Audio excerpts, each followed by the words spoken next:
quickly brief you, Mr. President. Talagang po yung ginagawa natin sa everywhere. At puno. Mabilis tayo. Mabilis tayo mga pagpang. Mas magiging mali. Yan, lalo dito, no? Talayan TV.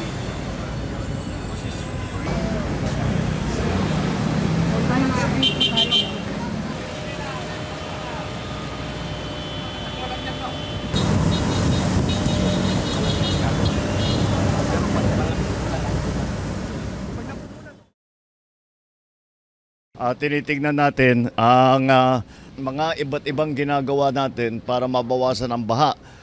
Isang bahagi lamang ito sa napakalaking plano. Ito yung mga pinapakita sa atin. Meron tayo kasing NOAA study na ginawa ilang taon na. Ngayon pa lang natin talagang ginagawa lahat ng mga rekomendasyon doon sa study na yon. Kaya halimbawa dito sa lugar na ito, kung titignan ninyo ang terrain dito, malalim talaga dito. Kaya dito pumupunta lahat ng tubig. At kahit kaunti lang ang ulan, nandito na kagad yung tubig. At pagka malakas ang ulan, lumalampas daw sa tao yung lalim ng tubig. Kaya, but this is one of the areas that are critical. Kaya ito, nandito tayo.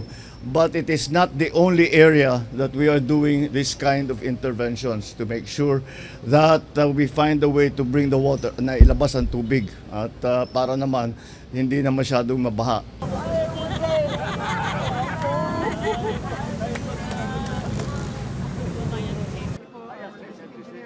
Our regional director, our undersecretary,